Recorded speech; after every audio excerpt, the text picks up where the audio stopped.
here in Ljubljana, dear online viewers, good evening and welcome to this discussion on the future of Europe.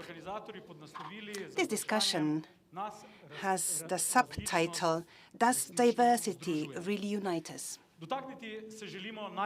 We would like to touch upon the most topical issues which have a very direct and important impact on the lives of current and future generations, such as the global health crisis, recovery after the coronavirus pandemic, environmental protection, digitalization, digital literacy.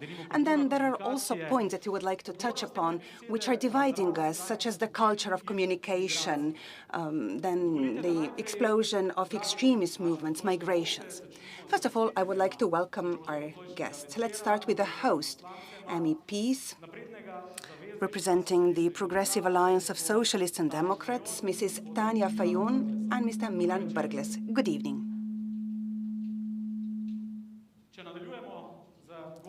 And if we continue with our guests, who will enrich this debate with their input, we have Professor Dr. Žiga Turk, who is professor at the Faculty of Civil and Geodetic Engineering, former secretary of the Reflection Group on the Future of Europe, and a former Minister of Education and Culture. He is also a columnist. Sitting next to him is Dr. Emilia Stojmenova-Duh, lecturer at the Faculty of Electrical Engineering and head of the Digital Innovation Hub for PDIH, also a columnist. Next to me, Mrs. Gaja Brecelj, director of the NGO Umanotera. She is an expert and an activist in the field of environmental protection, sustainable development, and global learning. And last but not least, Professor Dr. Dragan Petrovec, expert in criminology and penology, researcher at the Institute for Criminology at the Faculty of Law. Mr. Petrovec is a columnist as well. Now, in the European Union, we have entered the second decade of crisis. Following a period of economic growth and favorable cyclical conditions, as well as an expansion, we have seen a financial and economic crisis starting in 2008, which has also grown to become a social and political crisis. What has followed was a migration crisis, Brexit, and a departure of a very important and strategically powerful member. Now, since 2020, the world and the EU has been shaken by a health crisis. Sociologist Dr. Gorazd Kovačić said that it has escalated into a social crisis as well. But, ladies and gentlemen, let me welcome you once again, both our panelists as well as our audience. Let's start with some initial thoughts offered by our panelists. We would like to hear some points of departure for this discussion. How fit is the EU at the moment in view of the facts and circumstances which are irreversibly changing the European and national policies? We are trying to look into future for the EU and to lay foundations for the future development. Now, let me just offer one piece of information. According to Eurobarometer from June and July this year, there is quite some optimism about the future of the EU, regardless of all the problems that we are facing. This optimism about the future of the EU is at the record level after 2009. In the EU, 66% of respondents are optimistic. In Slovenia, as many as 71%. This is maybe a good point of departure for our discussion. May I give the floor to Mrs. Tanja Fajon, who is also the president of Social Democrats. Good evening, Mattia. Let me first say that we are also web-streamed, so our online viewers can also ask questions that will be seen by the moderator. Now, you have mentioned the current situation. And like you said, after 2008, it seems that we are going from one crisis to another. No single crisis is over before the next one starts, and we seem to be putting out fires all the time. Countries, member states seem to be shutting down. We don't have any homogeneity anymore. Sometimes we see that even if something is agreed, when leaders go home, things are not carried out. And we seem that European institutions are powerless.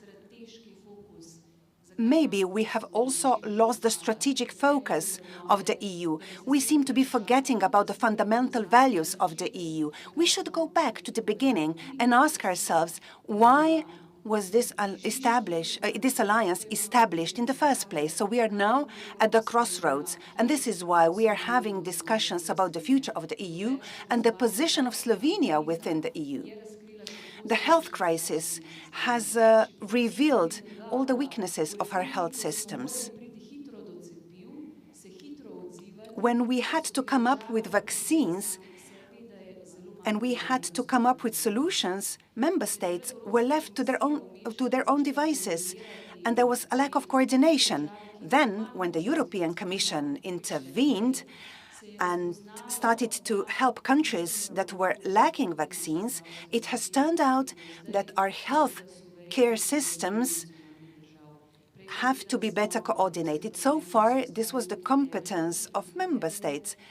In the European Parliament, we have laid the foundations for a future health union. I am not pessimistic, just the opposite. After everything that has happened to us, after Brexit, after Trump, if you will, there is no member state that would like to leave the EU. Just the opposite. This awareness that we need cooperation on common challenges is very much present.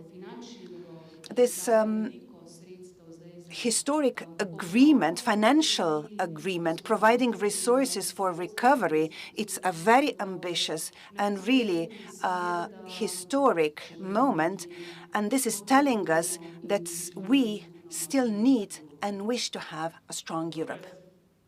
Mr. Burgles? First of all, good evening and welcome on my behalf as well. What I would like to add is maybe a more realistic view. Brexit has united Europe after all the crisis. That's quite unbelievable, but member states came together when they had to talk to the UK. The second moment of reality was the pandemic. And the pandemic has shown two things. First and foremost, Europe is capable of solidarity. 750 billion is a lot. It's a huge amount of money. And it's also an opportunity for the EU to get its own resources. Well, that idea was unbelievable. What we have seen was also economies being isolated. There were many unbelievable things that we have seen. And this inspires me with optimism about the Green Deal as well. Maybe at the moment we don't really see what all the possibilities are, but I think that although the geopolitical events are not good for Europe, we had a good foundations and we can build on them. Thank you very much. We have now heard the views of the group of Socialists and Democrats in the European Parliament, and maybe it's a good moment to see a short video from Mrs. Irache Garcia Perez, President of the Progressive Alliance of Socialists and Democrats. And then we will continue with our guests. Amigos y amigas de Ljubljana, Eslovenia. Desde el Grupo de Socialistas y Demócratas abrimos un proceso de participación y de escucha para impulsar la conferencia del futuro de Europa. En este momento, junto con nuestra compañera Tania Fajon, esperamos que la sociedad civil, los colectivos, los hombres y mujeres de Eslovenia nos trasladéis vuestra idea sobre la Europa que queremos construir. Esa Europa de los valores, del Estado de Derecho, esa Europa de la diversidad, de la justicia y la igualdad. Esa Europa que está al lado de la gente que más lo necesita. Debemos de ser capaces de mejorar el proyecto europeo y por eso el futuro está en vuestras manos. Queremos escucharos, queremos que participéis con nosotros y con nosotras. Estamos en un momento fundamental para la Unión Europea, de definición del proyecto, de participación de la ciudadanía y queremos en esta ocasión poder acercarnos y poder escucharos. Estoy segura que tendréis muchas propuestas que hacernos. Estoy segura que queréis contribuir a este proceso de debate y de mejora de la Unión Europea. Los socialistas y demócratas queremos abrir un espacio de encuentro con la ciudadanía y esta es una oportunidad única. Agradeceros y a todos y a todas quienes vais a participar en el evento de hoy y comprometernos con vosotros y con vosotras para construir más y mejor Europa.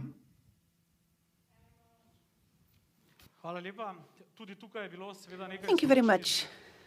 This video also gave us some food for thought. Maybe we can continue with you, Mrs. Gaia Brezel.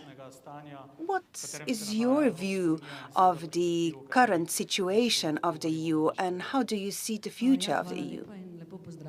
Well, thank you very much and good evening. Well, you mentioned several crises, and of course, I would like to add the climate and environmental crisis.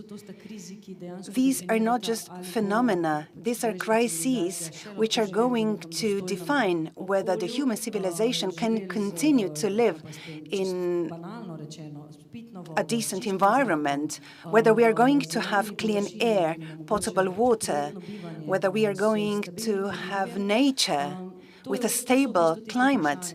These are the questions that we are going to have to ask ourselves, and we are already deep in these two crises.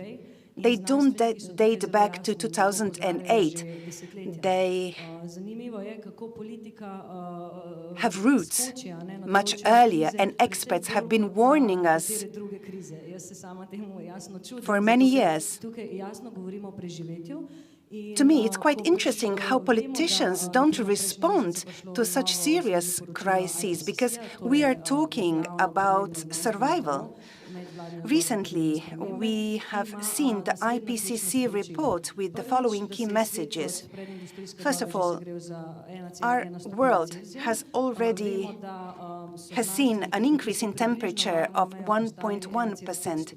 Experts tell us that 1.5% is really the critical limit, but we're going to achieve it in 10 years' time if we continue like we are doing today.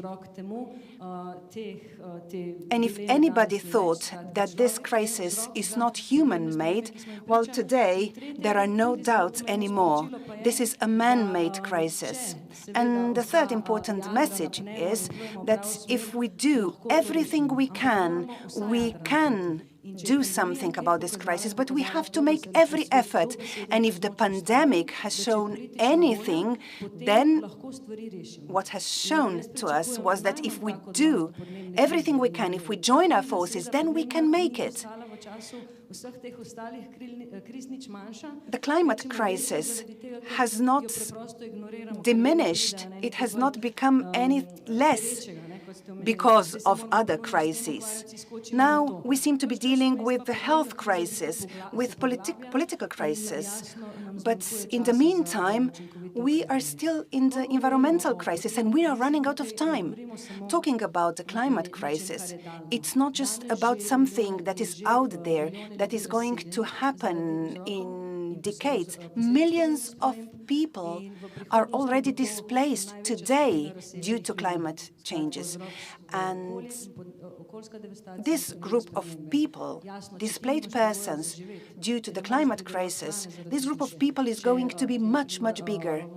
If you cannot cultivate land, if you see the level of water raising, if you don't have the basic conditions for living, of course people are going to try and find a better living. So all of us here in Europe and elsewhere, we are already living in very dire times. The European Union should be aware of its historic responsibility.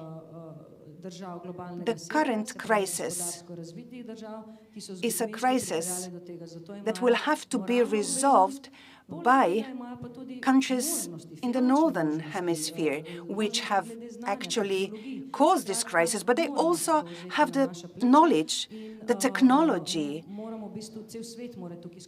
So we have to do our utmost. Of course, the whole world has to work together, but I think it is only right that the EU should be at the helm and that it should be among the pioneers. You mentioned Eurobarometer and optimism. I think it's a weird question, but when you say optimism about the future of Europe, I'm missing something. What is it that people are optimistic about? Which aspect of our future are people optimistic about? And my final thought, all crises have revealed the shortcomings of our systems.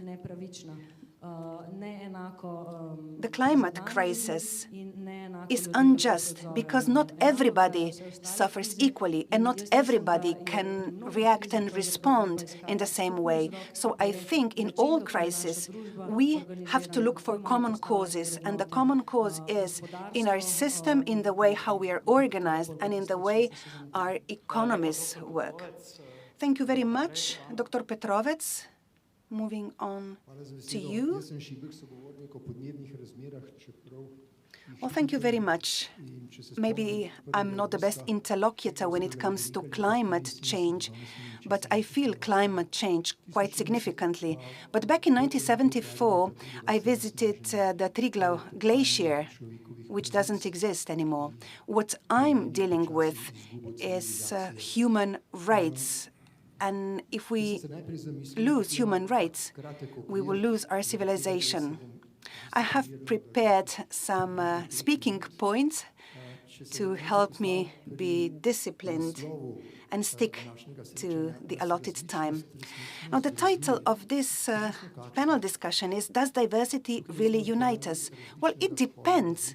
Here, we are different in terms of our age, our gender, and there is no reason why we shouldn't be united. But in terms of human rights, that's not really the case. If we have a look at Europe from the west to the east, to me, Europe seems like a chain which looks strong at the first glance, but there is quite a lot of very weak links.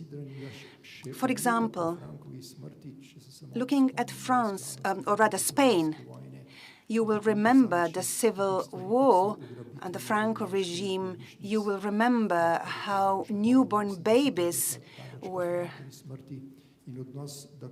stolen from hospitals, and also the attitudes when it comes to Catalonia. Well, there are not too many reasons for optimism. Then Italy. Italy has never broken with its tradition of fascism. In Germany, however, there is quite a lot of neo-Nazism hidden and also quite overt. Germany was capable of accepting this sort of threat as the basic threat to our civilization. Then the UK in its splendid isolation. And then there is Eastern Europe, where we have seen conservative, authoritarian regimes which go beyond civilization achievements from the past. Slovenia has merged with Hungary and Poland at a political level. But I have to say that there is a sound core which can be found in all countries, but at the moment the EU doesn't have a very clear outlook for the future. For Slovenia, let me say this. As elections are approaching, we are witnessing a fight for survival of smaller parties. But on the other hand, we see individuals who are offering themselves to anybody who is willing to accept them.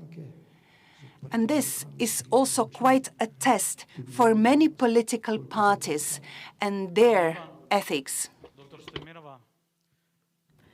Thank you very much. And now, Dr. Stoimenova. Yes, thank you very much. In the beginning, you mentioned that we are in the crisis that we have been ever since 2008, and now we are in another crisis. And for many Europeans, this means for their whole adult life. So the crises are a constant, so we shouldn't be afraid of them, but rather find a way to be as resilient as possible. I will touch upon the field of digitalization, my field. The importance of technology was shown during the COVID-19 pandemic. Digital transformation and the sovereignty of Europe has become of key importance.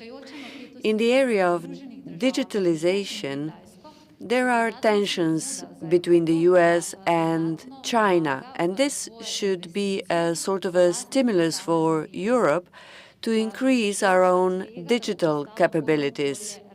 Otherwise, we are going to become a battlefield between the two fires, between the US and China. Democratic governments who wish to maintain the open digital market, digital services market, and protect the interests of their citizens, find that the European model is closer to their heart, much more than the American or Chinese models. And what can we do about that in order to improve our regulations? We also need to become a technological superpower. I don't know a game where referees win. Usually it's the players who win. And this is why Europe has to become the main player in the area of digitalization. The first technological wave is behind us, and Europe has rather missed it. So we need to build on where we are the strongest. Member states in the European Union do not have a common position on technological issues. They also don't have a common understanding on the strategic importance of digital technologies, in particular if we talk about artificial intelligence. And now, Dr. Turk. Thank you very much. Thank you for the invitation to come here. I believe that one of the key and important characteristics of a democracy is to have a dialogue, to have a discussion where differences are shown, and then we can talk about them. As far as crises are concerned, I would highlight the crisis with regard to the Constitution in the first decade of this century. Perhaps this refers more to the narrative of crisis. Everything that happened was seen as a crisis. Why is that so? Because a crisis gives a government, a country, certain methods at hand with which they can fight the crisis. So the Constitution is set aside a little bit. But that was a necessary step towards building of the European structure. I am not worried about the future of Europe. As shown by the Eurobarometer survey, there is optimism, and in particular, in the second wave of the COVID-19 crisis, the EU has shown to be very useful and beneficial. Now we are talking about the future of the European Union, which means that we have caught a breath. We can breathe more freely now, and we can talk about the future of Europe and the European Union ever since the French presidency. First, this was the French initiative, also back when I was a minister. And this shows a sort of vitality of the European Union, but also there is absence of a wish for enlargement, which shows that the situation is not very rosy. I'm talking about the enlargement to the countries of the Western Balkans. So I believe that diversity does unite us. The civilizational way of Europe is that we are diverse, that we are different from each other. We have always been connected, even though we were different. So I would say, I would answer this question, yes, diversity does unite us. As far as the Slovenian attitude towards the European Union is concerned, I believe that Slovenia should grow to such an extent, grow up to such an extent, to view international problems in much the same way, no matter who has the power, who runs the government. I believe that in Slovenia we are all aware that the consensus of all political forces that the European Union is one of the best things that has happened to us lately, that it is necessary for our economic development, for our safety and security, that for a country who is at a crossroads of many routes, we as a small, weak country need to have this orderly international order. And the European Union is an exporter, if you will, of an order and standards in the field of technology and in the field of values. Thank you very much. This was the first round of our discussion. We have heard some interesting vantage points, and I believe that you will be also motivated to join us in this discussion. Perhaps in this first round, we can also touch upon the post-pandemic recovery and the reaction of the European Union and the community to the global pandemic. Again, I will take a look at the Eurobarometer survey. 53% of respondents in the survey were happy with the measures against the COVID-19 pandemic that were adopted by the national governments. However, unhappy, there were 46 respondents. In Slovenia, however, only 38% of respondents were satisfied with the measures against the COVID-19 pandemic, and unhappy with them, 62%. So the reactions, the responses of different governments were different from a country to country. And perhaps the European Union was the first to recognize that the digital breakthrough is necessary, that the green and digital development is necessary in the right direction. Has the European Union managed to persuade our citizens that these policies are directed at them? Yes, Mr. Bergles, I can see that you have taken off the face masks, your face masks. So, yes, we agreed with Tanya like that. Well, without the European Union, national governments would not be able to persuade their own citizens that the measures are that much necessary. We had discussions on the measures in the beginning, but without the European Union, it would be much harder. There was a scientific cooperation also made possible by the European Union funds. This is the point of view that is mainly in the background, but yes, when there is no other interest, when it's only public interest, companies will not do much if it's not also in their interest. This was a joint effort of scientists from all over the world. We know there are Chinese vaccines, Russian vaccines, US and European vaccines. This is the important aspects, in addition to the fact that we started working together. But no, we haven't persuaded our citizens yet. The European Union has alienated itself from the citizens. But we need to try and do something in this direction. The discussions have only been held within the political elites, but the discussion should be such to make any kind of results possible, even unfavorable ones. Of course, we don't want the European Union to break up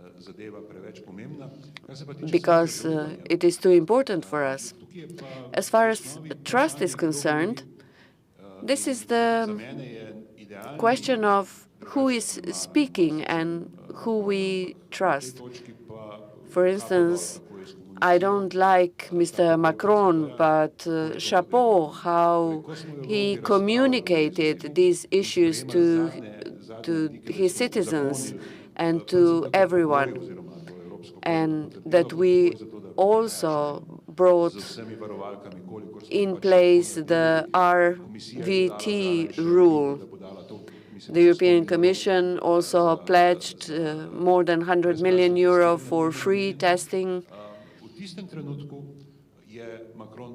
And Macron at that point said that this will also be the rule imposed in France if they want the public life to start opening up.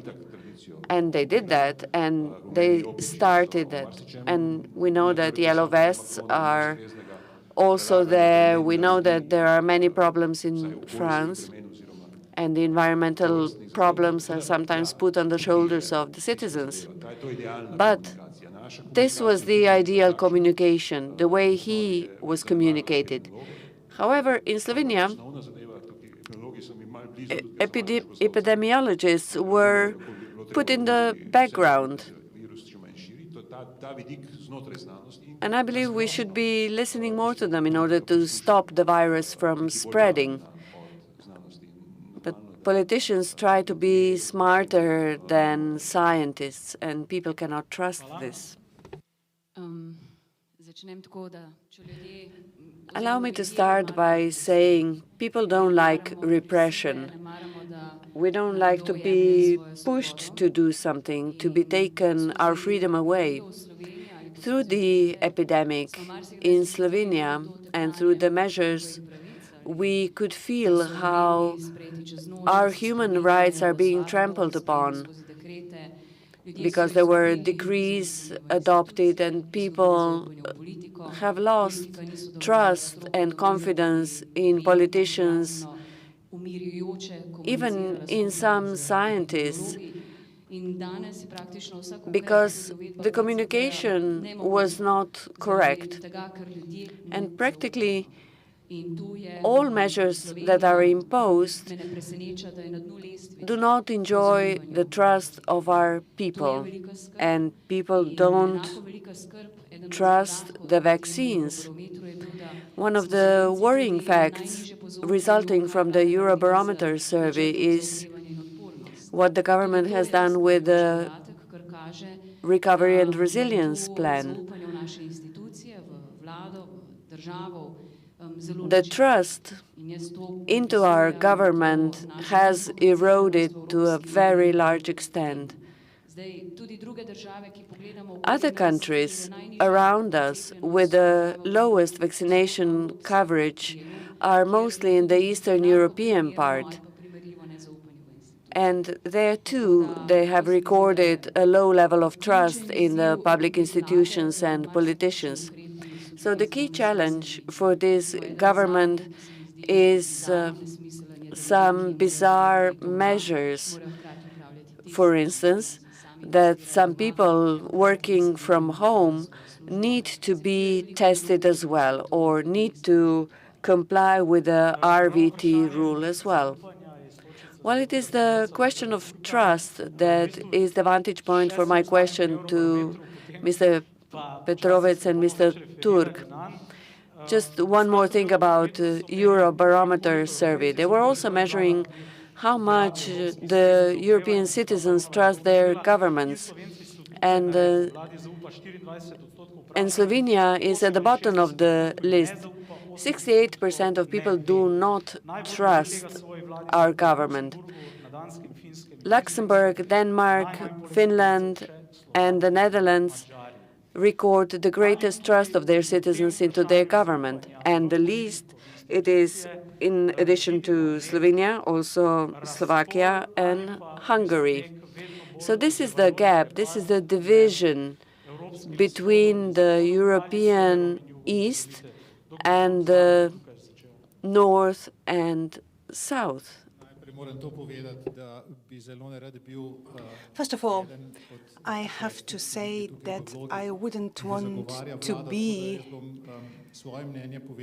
sitting here defending the government. I'm just going to share my view.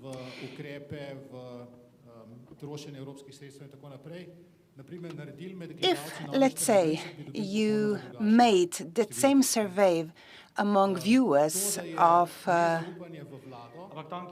Nova 24 TV,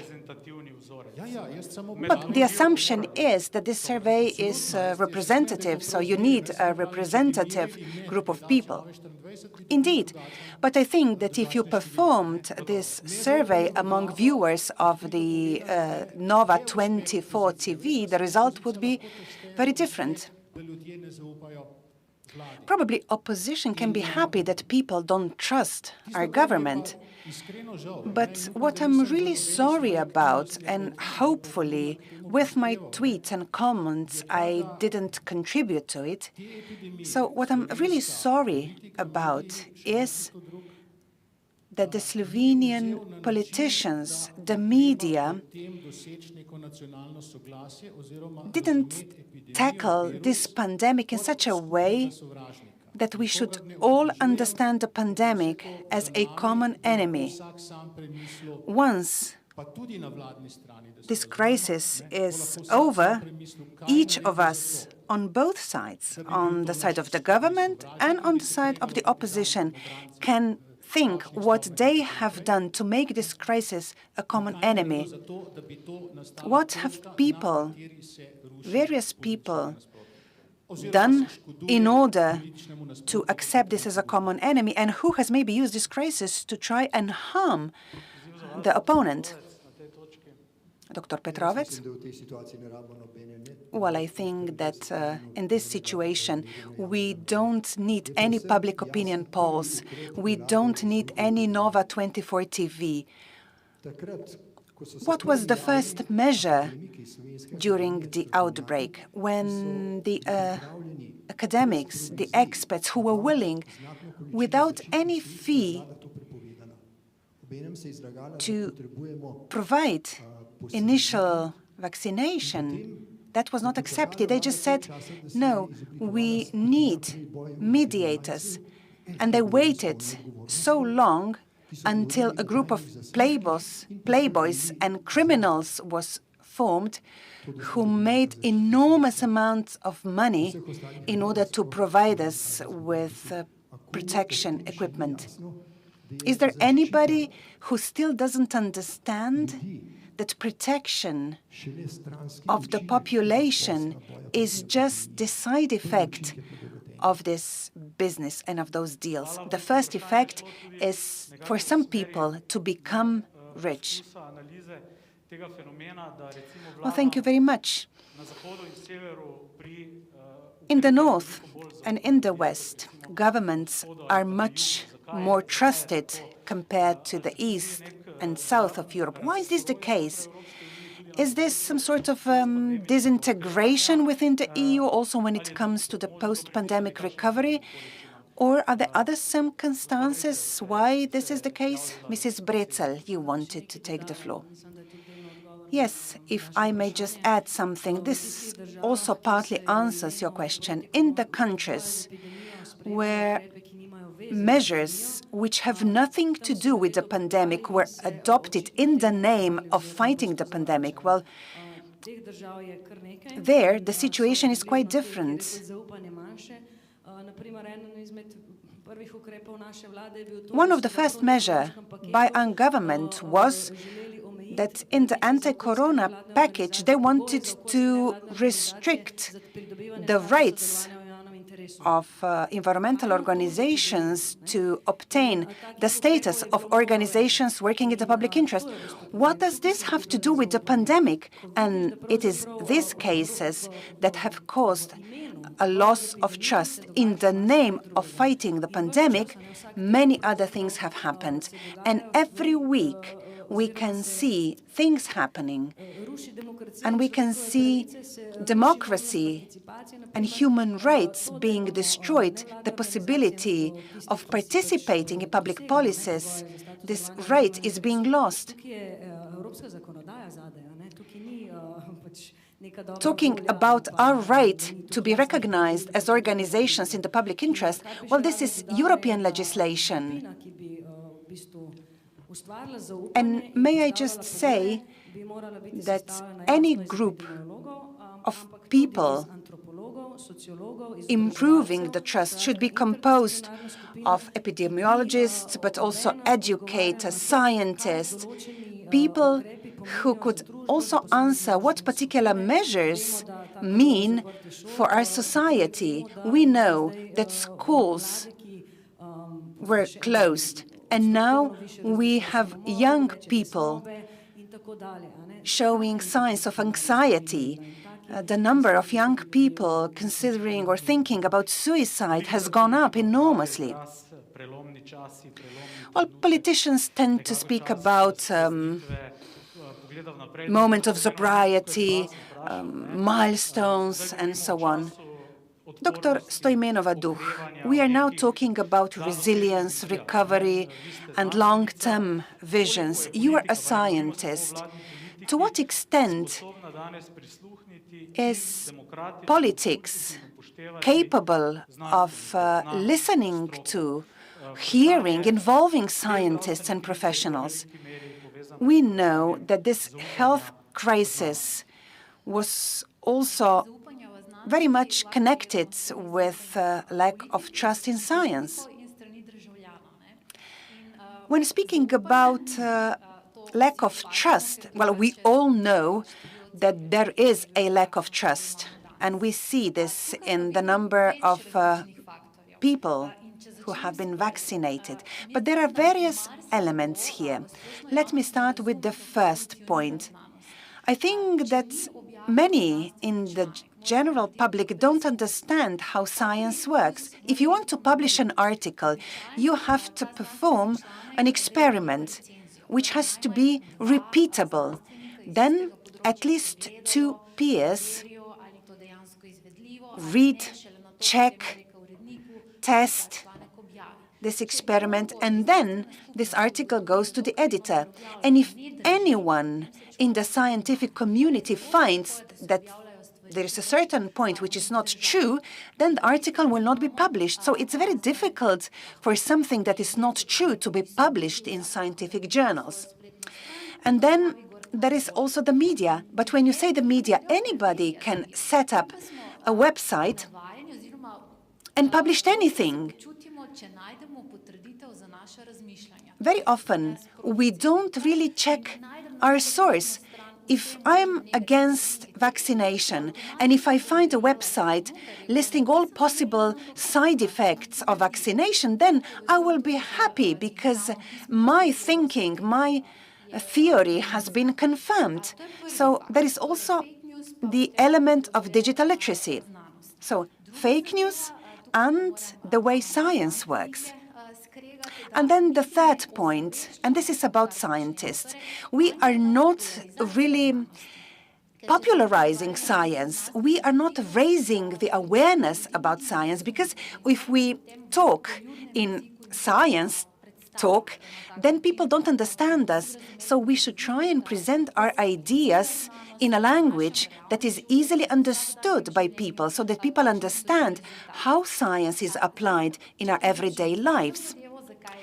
And finally, the last reason for the lack of trust, maybe many scientists are not independent of politics or various corporations. And if the public at large starts getting the feeling that somebody is changing their views depending on who is in power, then these people will not be worth of trust. And that goes for scientists, professionals, and so on. And I have seen that many scientists or professionals, at a time where some measures did not make sense, that they remained silent. They did not speak out. And this is how we all lost trust in us. Dr. Turk? Maybe a short reply. Of course, I agree with everything that the previous speaker mentioned. The problem for science in giving a reply to general public issues is that it is the task of scientists to know everything about nothing. In other words, scientists know a lot about very specific questions. But of course, science in general is the sum of all these narrow issues. And without somebody who has the mandate of the citizens saying, this is what we're going to do, and without assuming the responsibility for it, nothing can be done.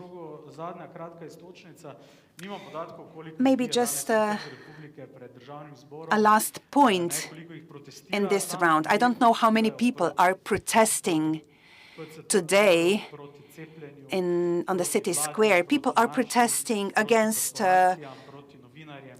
being tested, against vaccination, against journalists, against the government, against Janša. It seems that it's not really a negligible share of people in Slovenia who need to be involved in political processes so that they will be in favor of something and not just against everything. I think that we are very far from the concept of participative democracy. That would be my short answer. The fact that we can go to the poll stations once in 4 years, that's not enough. I think that sometimes people are being underestimated. Politicians say, well, you don't have to deal with this. You just go to the poll stations once in 4 years. We know better than you, and we know that the election turnout is very low in Slovenia. But we have seen, globally speaking, that things don't change just overnight.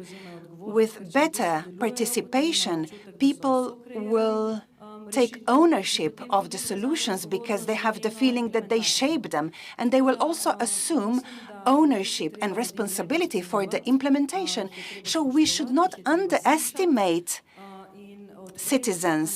We have to listen to them, hear them, and open the channels for true participation. And when I say true participation, of course, that involves talking to people, but participation needs to take place throughout the term of office, not just during the election campaign, during that single month. Dr. Petrovec? Well, for quite a long period of time, I was in the dark as to what can be changed until this happened. A small group of young activists led by Nika Kovac managed to work 25 hours a day, and they made 700,000 people who were not against something, they were in favor of potable water. And that's quite a significant number. And this is what inspired me with optimism. Also, Ursula von der Leyen emphasized the role of the young people. She made it in a theatrical way, reminding me of our President Pahor, but still, she has emphasized the rule of young people. Young people have shown us how we should behave. Dr. Stoimenova, Dr. Turk, briefly? Yes, indeed, very briefly. With repression and insults, we are not going to achieve anything. Nobody wants to be called names. Nobody wants to be insulted. And I think this is what Mrs. Brezel was also saying. We have to listen, we have to respect and raise the awareness. Many people protesting today are not against vaccination, but they're against the way certain measures were introduced, and also they're against how those in power behaved towards them. I will risk and say that the people protesting are the ones who are the people who are the most against the virus and the pandemic, but that's the only way they can show how they feel. They want this whole thing to end, but we never managed to address their instinctive, subconscious level, which is telling them that there is something wrong with medicine, with global corporations, with pharmaceutical companies. This is something that we should respect about them. They all want to see normality, but they just don't know how to get there. And they feel like the vaccination, the masks, that's not helping. They want to find a shortcut that nobody has. Indeed, there are some shortcuts that are promised by populists and others, but more about that at a later stage. We are now going to hear from Marek Bilka, MEP from Poland. He's also the Vice President of the SND, and he is in charge of relationship with citizens and the future of the EU. The conference on the future of Europe is finally underway. The S&D group made every effort to make this project a reality. We had a delayed and rocky start, but we can now welcome with satisfaction that both the conference plenary and the citizens' panels began their work. Many important discussions are ahead of us, and the say of Europe's citizens will be at center stage. Now is the time to show us, politicians, what topics and issues are most important to you, and how do you imagine the future of our Union.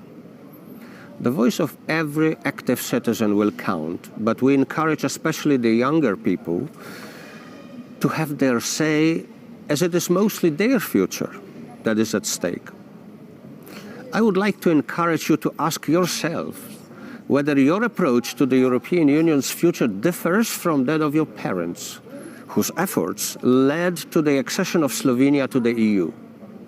I look forward to the effects of the discussions of the Youth Panel and the conference on the future of the EU stage at the Moderna Galleria. Remember that the discussions we start today may continue further on social media, on the conference website, and on our own Progressives for Europe debating forum. I wish you all very fruitful and inspiring debates.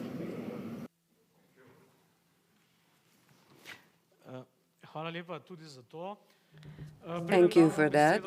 Before giving the floor to the representative of the Youth Forum of the Social Democrats, perhaps just a short statement that was already indicated by Mr. Petrovic. The State of the Union address of the President of the European Commission also tried to address young people. And she said something along the lines of, the EU is going to be stronger if we take into account younger generations. So what can we do to take young people as role models? And how do we address and motivate young people? What are the specific actions and programs that the European Union should propose? Well, I believe that the young people were really inspirational when they started organizing themselves already before the campaign. There was a great energy on the global level, and Greta Thunberg connected all of them. Young people also started gathering on our streets. This is a mobilization of young people, and we could see that when something connects them, some idea, they wake us up as well. And this was the case of climate change, and this can be the case with other topics such as free access to the internet. There were topics that mobilized and connected young people. Probably it will not always be a topic that will connect young people. Yes, there was a great focus in the State of the Union address on young people. The election turnout of young people is very low, as we know. However, they should not be underestimated, and we should ask ourselves, how can we attract young people to be more active in the shaping of their own future? There is no simple answer to that, but if there were, then more young people would be here today. We need to listen to them as responsible young adults. Dr. Burgles? Again, I will try to be realistic, perhaps even cynical. Young people who didn't vote left the European Union, and this is the youth in the UK. And then the wave of climate change protests and gatherings also spilled over to Slovenia and to other countries around the world. And we heard them. I was not too happy about the State of the Union address by Ursula von der Leyen. Yes, she mentioned young people, but there was not too much mention of it. We have Erasmus, and now we are going to have something called Prax. But this is not enough. Here, the European policies are falling short. They cannot replace national policies because they are in the hands of, these policies are in the hands of national governments. We are very far from the health union, for instance. At least cooperation should be in place when it comes to the social systems. But member states don't want to budge. We have some legislation in place in this area, but otherwise this is in respective national jurisdictions when it comes to workers' rights and so on. Well, yes, it was nice that young people were mentioned in the speech. However, we need more specific projects and programs that will also encompass the digital and green transformation. There are not enough programs in this field, and it is the European Commission alone who can propose such measures and programs. Mrs. Fayon said that we need to bring young people to the stage and give the floor to the young people. And I would like to give the floor to Luka Goršek, the representative of the Youth Forum of the Social Democrats of Slovenia. And perhaps this will be a vantage point for further discussion. Well, thank you very much for giving me the floor. Good afternoon, everyone. Our president said that there is no simple answer to the question of what could attract young people to participate in politics. But the answer is simple. It's the serious, substantial policies.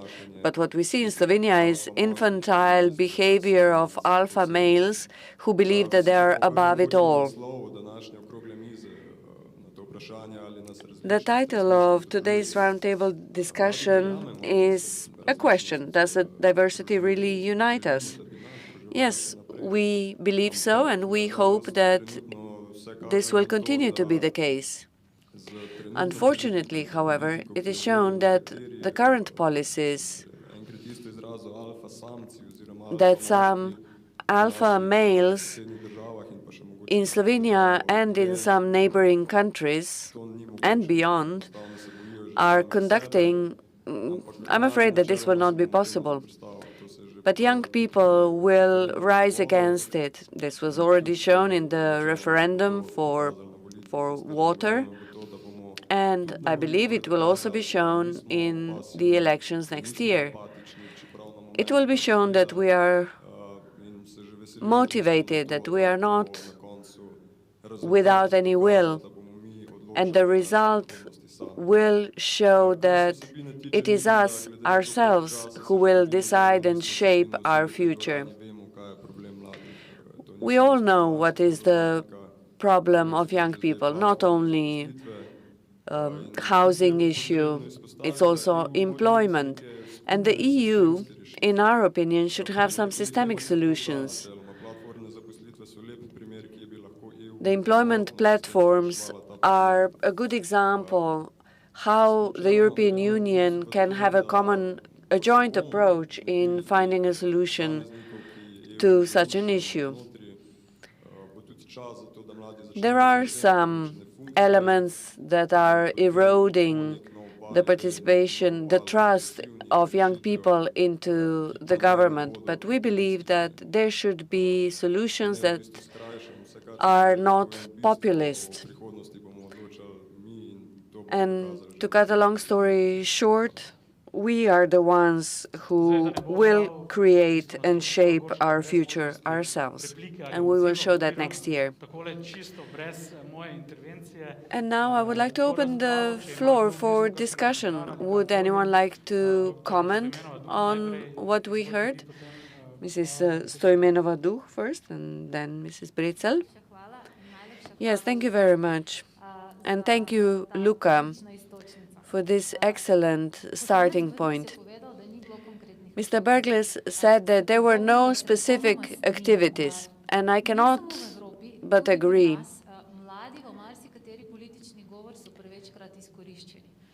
Political speeches are too often taken advantage of.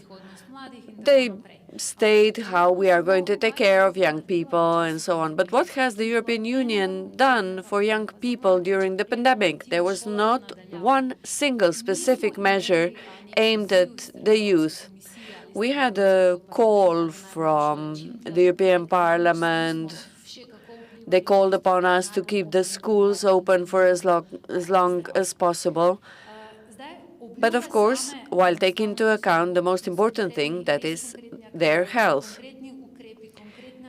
Specific and concrete measures and activities and results are what counts. Why young people are not attracted into politics? Why? Well, because they don't see how this will affect their own lives directly. Politicians should show what the future is going to be like. Perhaps when it comes to climate change, they will be aware that this will affect their lives. And we need to show them what kind of future we are offering. But Dr. Stoimenova-Duh, if I may, the digitalization and other issues you are dealing with are probably the topics that could be used for addressing young people and bring them into the decision-making processes. Yes, by all means. I will touch upon what Mrs. Brezel said.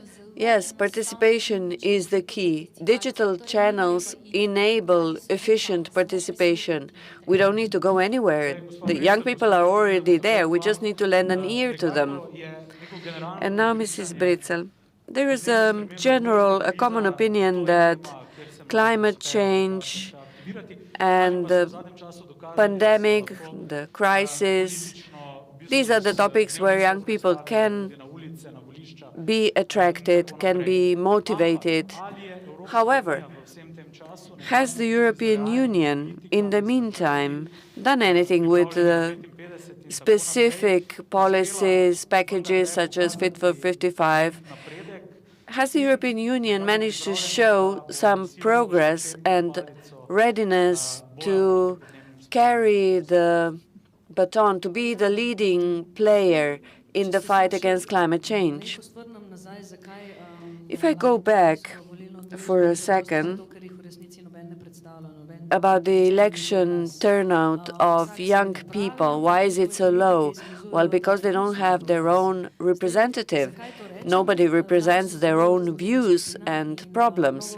Young people are a very versatile group. There are many calls for young people, but whatever happens is only defined in terms of age, from 18 to 24. But their needs are very different.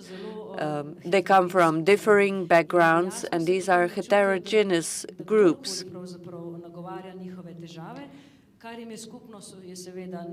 What they have in common is the inability to get employed and their housing problems as well. And they don't see any perspective. They don't understand They understand the climate crisis much better than older generations because we weren't taught about that at schools. 75% of young people experience environmental or climate tension or anxiety, and they are devastated about what is going on in the world, what will happen with the world. And they can see that politicians do not listen to scientists, and they want to have in the direction of science. They have the vision on the future of Europe, and we need to shape the future of Europe together with young people. We need to ask them and find out from them what are the systemic problems that need solutions. As to the waters referendum, this was also a referendum on social justice, when a handful of people can privatize a riverbank or a part of the beach. They felt it was wrong, and this is why they mobilized themselves. They have precarious jobs. They cannot afford to have a holiday, and now they thought, oh, now I won't be even able to go for a walk along the riverbank and on the beach. This touched upon their lives. And this also affects the trust in the government and politics. And then sometimes it seems like we are not in the same boat, like we are not rowing in the same direction. And they need to be addressed in a different way. And Dr. Turk?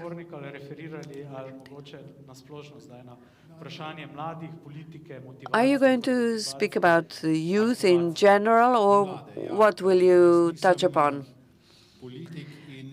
I am not a politician, so I'm not afraid to lose the votes of young people because I'm not representing any party. So I can afford to be a little bit more cynical. Well, I read the entire speech by Ursula von der Leyen, and perhaps that there was a little bit of lip service. A lot of things were there just because they sounded well. The interesting thing is that I heard that it was pointed out as if the State of the Union address really focused on young people, but it was only mentioned a couple of times.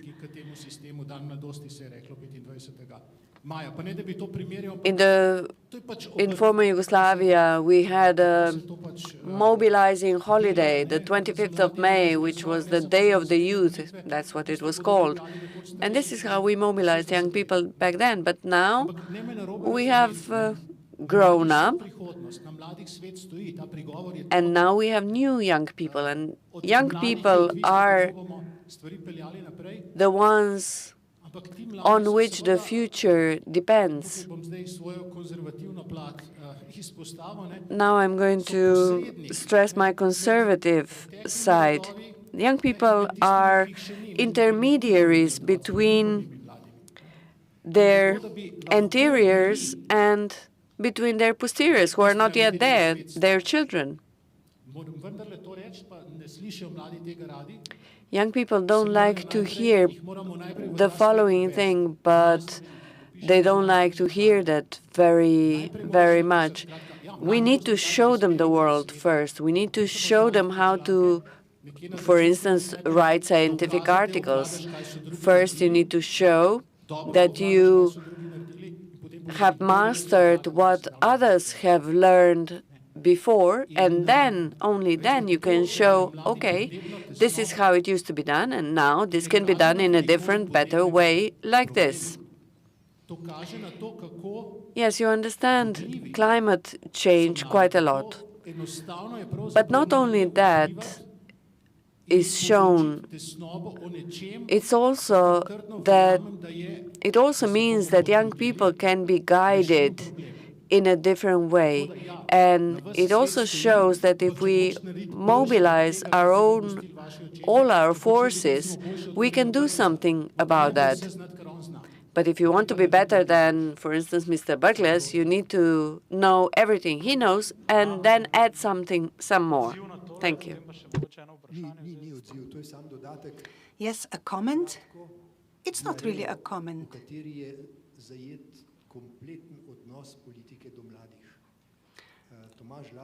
Tomaž Laurič has written about the attitude towards young people. The politician says, "Dear young people, the future is in your hands. However, the present is always going to be ours." This was in Serbo-Croatian. I'm not sure if anybody needs a translation. No. Okay, so obviously all understood what I said. And this is the case today. And talking about a welfare state, there is one thing you should know.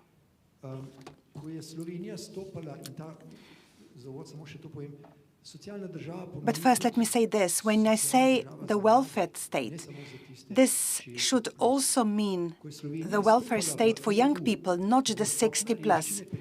When Slovenia entered the EU, the poverty rate was 12%. So that's the percentage of people living below the threshold of poverty. And that was quite serious for us. But then in the EU, they said, well, that's not a problem, really. The EU average is 14%. So we can easily produce 50,000 more poor people and will be in the EU average. And I read somewhere that we've already succeeded. The poverty rate in Slovenia is 15% currently. And this is quite evident with young people who have no steady jobs, who live a precarious life, and who have no future, like Mrs. Britzel said. Thank you very much. Before we open the floor for discussion, we had a third recording by Gabriele Bischoff, also an MEP who is involved in social policies and the labor market. The conference on the future of Europe has started. This already is a good signal. But what we are fighting for is to have a meaningful conference with a clear outcome and next steps. So you are debating today what is important for you for the future of Europe, and that is essential. For me, strengthening a social Europe and creating a real democratic and social union is key. And this is the opportunity of this conference also to discuss how to do it, with whom to do it. So we as S&D, we were a motor for this conference, and we are also a motor to have real outcomes and then also policies following up to policy changes or treaty changes. There are no taboos. And the message is we need your debates, we need your ideas, we need your proposals to make this Europe a better union and to make sure that the dream our forefathers had and we still have is to have a strong union that is capable to act, that delivers for its citizens, improve their living and working conditions, and is a room where we can prosper, where we live in freedom and security. In this sense, I wish you a great debate, a good conference, and I hope that we will together form a broad alliance, S&D members, social democratic and socialist parties all over Europe, for a strong democratic and social union. Thank you.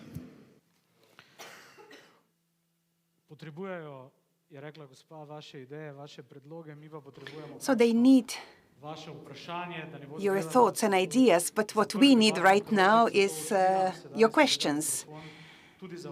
So I would like to open the floor for discussion. Do you have any questions? You can address the question to anybody, but you can also address your question to everybody, all our panelists. The gentleman back there, yes, go ahead. But please wait for the microphone. And of course, please introduce yourself.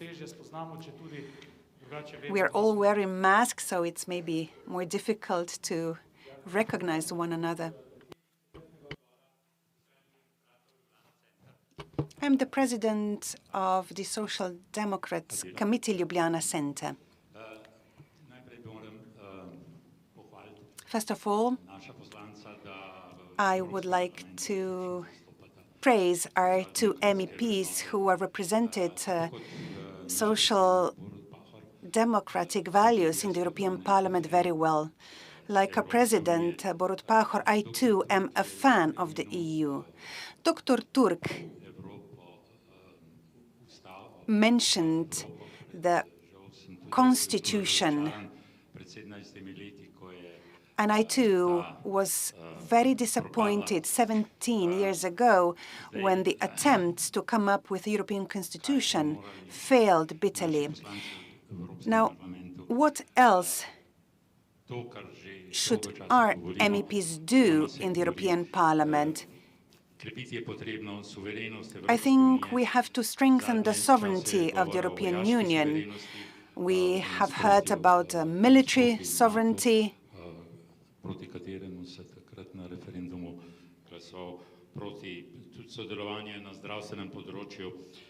And NATO is also mentioned, also the social area. Then international agreements have to be terminated, under which international corporations can sue countries. And that's the case currently with a corporation that wants to sue Slovenia over the Petishoti case. Then the rule of law and the European Public Prosecutor's Office. Well, whoever doesn't want to get any resources, well, they should not. Well, can you please be very short and concise so that others will get an opportunity? Yes, to conclude, we should cancel tax havens, and profit should be taxed where it is generated. These are all things that have already been mentioned, but in conclusion, I would like to live long enough to live in the United States of Europe, because today young people are traveling across Europe as if this was the case already.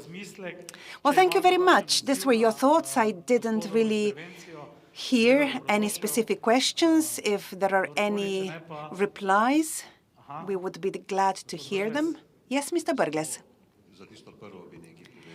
I just wanted to refer to what you said first, the idea of federalism. I think in the parliament, it would be relatively easy to get the majority. But, well, you should know that we have two legislators, not a single one. Agreements have to be ratified by all member states. Otherwise, nothing can happen.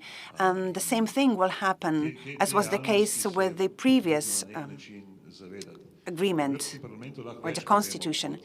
You should be aware that in the European Parliament, we can say more that then can be implemented at the level of the member states. Unfortunately, this is also the case with climate measures. Of course, we can talk about many things, but in terms of implementation, well, it's unclear what can happen, and you can understand that many politicians will not be happy to talk about certain measures before the elections. So you have to be very realistic when talking about these things. So yes, of course, every effort should be invested. And when talking about strategic autonomy, some people don't like this notion. But it would be ideal that the EU, when they send humanitarian missions, they would have somebody to bring to the Kabul airport. If it had at least this, or if it had resources to help people get to the airport, but it doesn't have this because member states are defending their sovereignty. They're saying, well, NATO is going to do this. But have you heard from NATO after what happened in Afghanistan? They remain silent, and they know why they are silent. Dr. Turk? Yes, you asked for the floor? Well, my colleague Brglez reminded me of this. I am participating in a group led by Herman van Rompuy. We're talking a lot about the future structure of the EU. We are all convinced Europeans, and I agree with my colleague. Yes, it would be great to have United States of Europe. However, we should be aware that Europe will never be federal in the sense of Germany or Yugoslavia, and Europe can never go back, and that's particularly true of Eastern Europe. EU can never become a group of countries like NATO or OECD. It will be somewhere in between. Of course, We know that the EU should be built further. We should not try to push the EU in one of the two extremes. Of course, if we need the health union, okay, security union, yes. Mrs. von der Leyen talked a lot about this. She talked about how the EU needs something to put the boots on the ground. Yes, any questions from the audience? Any thoughts, any questions? Yes? Can we get the microphone for the gentleman? We have a microphone over here. Go ahead, sir. Good evening. Aleš Golja, pensioners trade union. Maybe it's out of context, but somebody spoke about 60 plus, while you forgot about 70 plus. We are becoming an aging society, so I think that in the future you should organize an event like this one, focusing on the problems of the older population, because we have problems that are just as burning as the problems of the young population.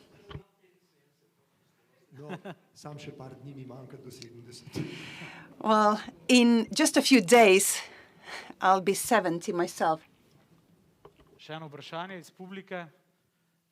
Another question from the audience?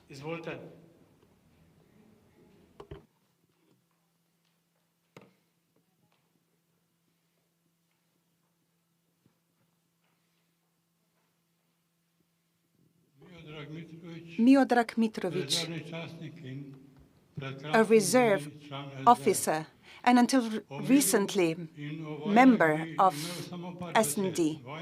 Just a few words about war and peace. Wars are generated by injustices, and people who are threatened, who are dissatisfied. If Slovenia, as a member of the EU, makes sure that there are no wars, because you should know that wars are the most expensive way to solve problems. Everything else is less expensive. The percentage of pensioners in Slovenia is quite high, and most of them are not happy. So to me, these two problems are the most important ones. Slovenia should go back to 2004, when Slovenia was considered to be a very well-respected country, and now this no longer seems to be the case. Any reactions to this? Any comments? Any further specific questions, maybe? Yes, I can see a hand raised at the back of the room. Hello, everybody. I am a member of the local S&D committee. My name is Augustin Zoran.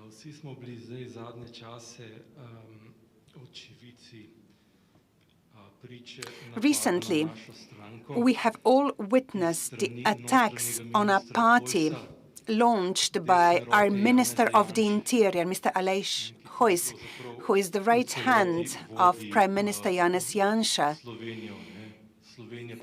who is leading Slovenia single-handedly. Slovenia doesn't have a government. Slovenia has a single person. It is a dictatorship by fascistoid Janez Janša. Our party was brutally offended. We were called names. We were called fascist. These are brutal lies, inventions, and untruths. I would like to know whether the leadership of our party is going to do anything about it. Are we going to file a lawsuit against Aleš Hojs and Janez Janša? Well, the topic today is the future of the EU. But that's also the future of Slovenia. We see the party SDS insulting everybody. They're only worried about their own people. Everybody else doesn't exist for them. I would also suggest that Minister Hojs be invited to answer parliamentary questions. Yes, I will reply to all questions. First, the issue about the older population. Yes, we have recognized that we have a demography issue, but this problem cannot be resolved by us focusing on one age group only. We have to focus on all generations. We need to include the digital policy, the green policy, everything, so that we don't cause further injustice, which could happen because the situation is very different in various countries and even within them. But that's just one piece of the puzzle. Another piece of the puzzle which does not enjoy enough acceptability even at the EU level, and it's a long-term care system which we are lacking. So there is quite a lot of homework for all of us. But what we need, and this is what Europe is for, we need a framework, because the same goes for precarious work. It's the same thing. The EU can provide us with a framework. We have the EU treaties, and you cannot change them without everybody agreeing to changes and amendments. And we can immediately list those countries that will never agree to the treaties being changed. But most problems that we are having, you can look for elements at the local, at the national level, or at the EU level. All these levels are interconnected, and I can understand the anger, but it doesn't help a lot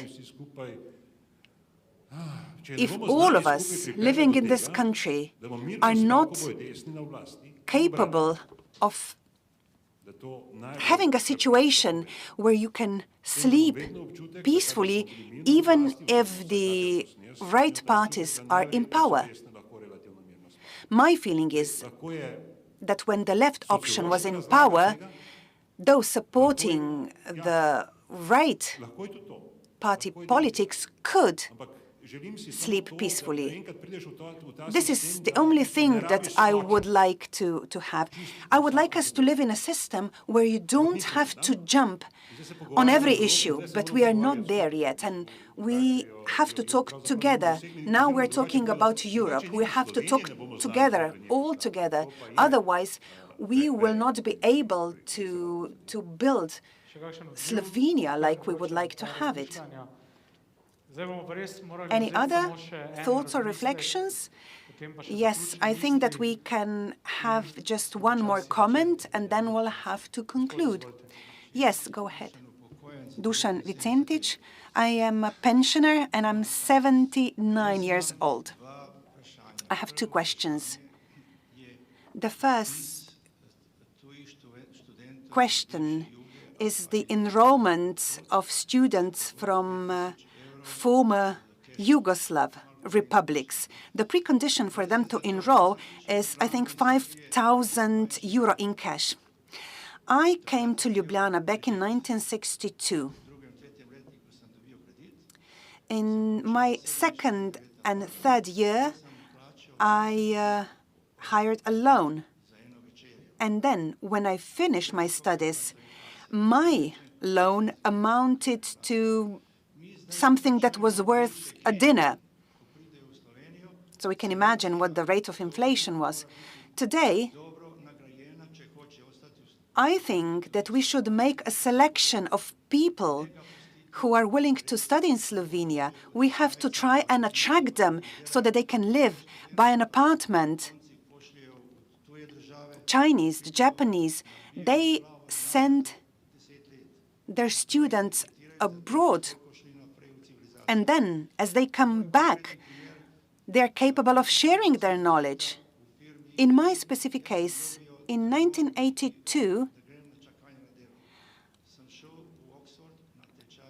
I was superfluous. They didn't need me in my company. So I used the time and traveled to Oxford Then I had a roommate. Can you speak into the microphone, please? Yes, and my roommate, he came to learn about things they needed in Japan. Well, what I'm trying to say is how the UK is capable of accepting the best talents. They want to keep them there. They want them not just to study there and go back, but to keep them. And then a second thing. In 2020, we traveled by bus to Brussels. Currently, I live in Górne Blato, next to Škoflica. And back then, we didn't have any regular water supply. We didn't have any pipelines.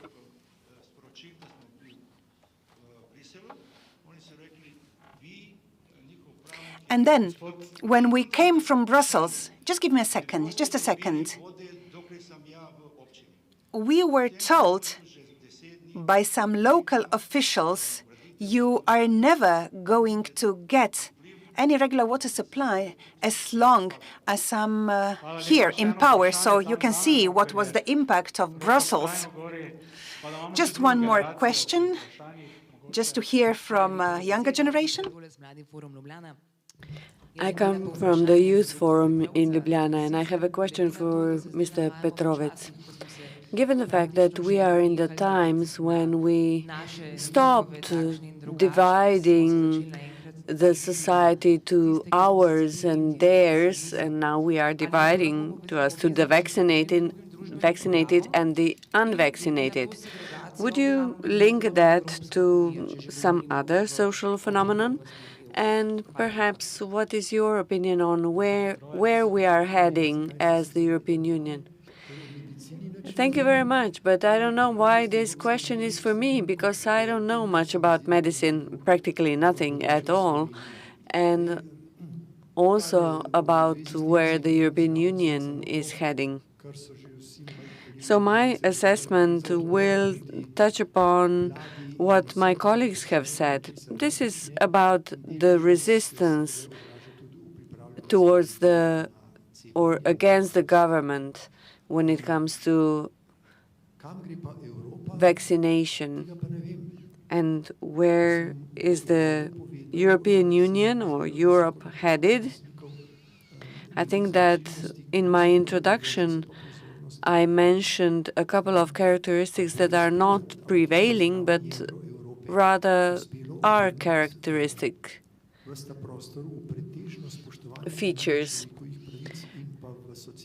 And it will depend on all of that, whether we will be able to maintain the respect of human rights. I hope so. And where we are headed, I hope I haven't disappointed you too much, because I don't know the answer to this question.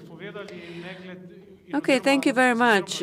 Perhaps we should draw a line under this discussion and see what are the conclusions that we can draw from it. Maybe there are some other topics that we should open at another opportunity. But in the invitation to this event, we said that we need to discuss and talk about the Europe and what it will look like in 5 years or 10 years' time, not in 40 or 50 years' time. And in your opinion, is Slovenia closer to Eastern Europe than to the Western Europe as a member state of the European Union?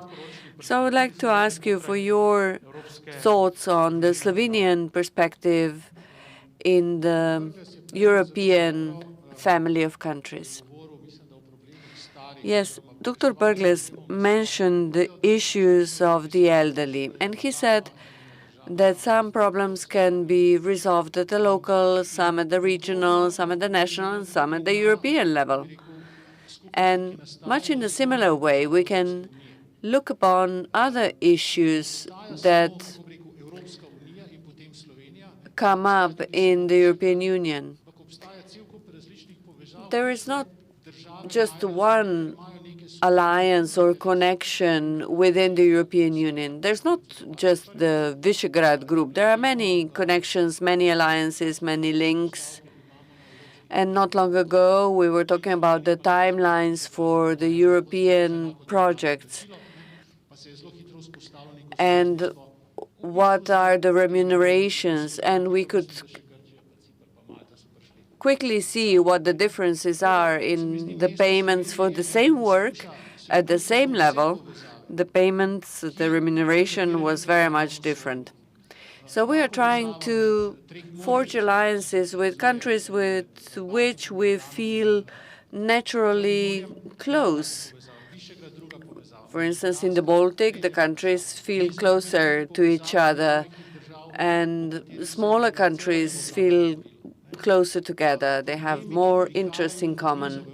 And the problems that come to the table in the European integration require different dynamic integrations and alliances. And I would like to repeat, as far as foreign policy is concerned, we need to be adults, at least as much as Germany, France, Austria, so that even if the government changes, even if it's replaced, then we should be able to sleep soundly. Thank you very much. How do I wish to see Slovenia in the next 5 years? Just inclusive, technologically advanced.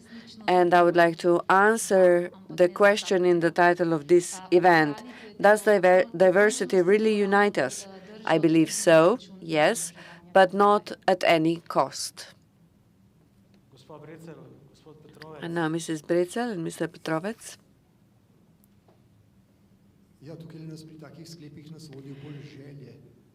I think that these are not so much conclusions, but rather wishes.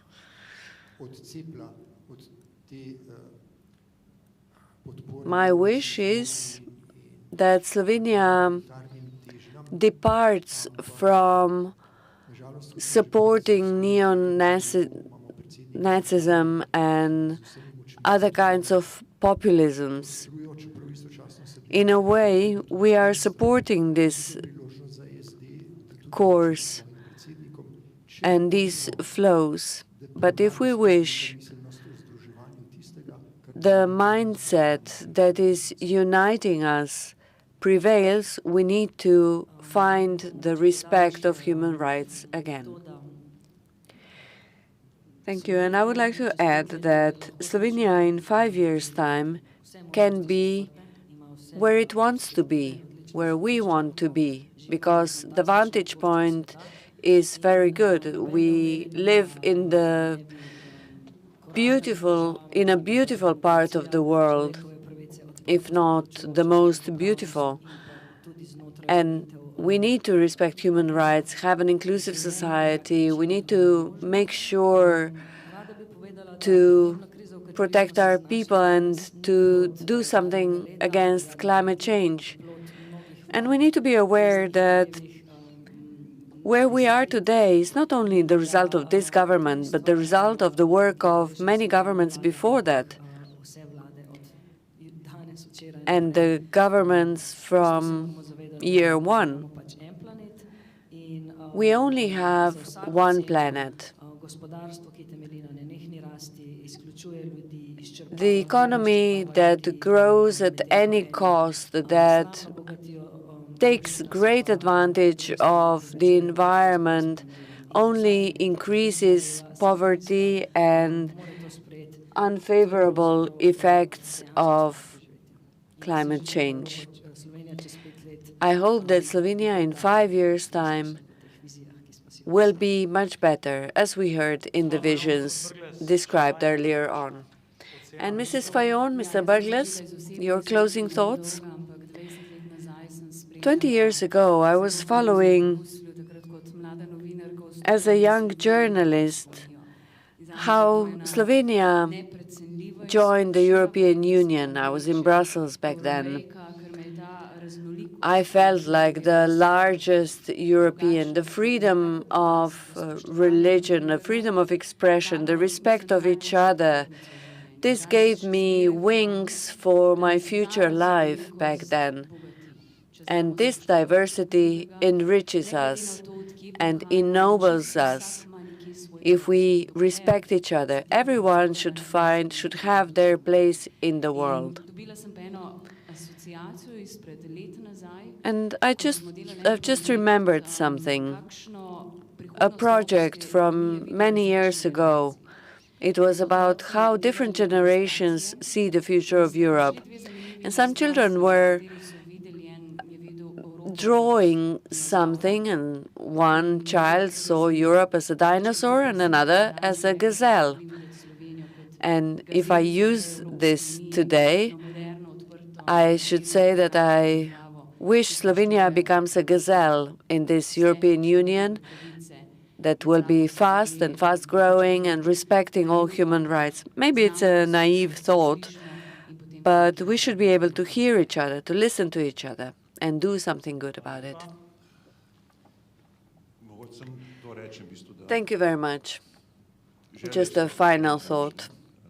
Wishes and desires are one thing, but in the European Union, we'll have to do a lot to realize and implement them, to put them in practice. And the area of human rights is the right area where we need to do something here. We need to respect the human rights before we can ask others to respect human rights. First, we need to be the role model for that.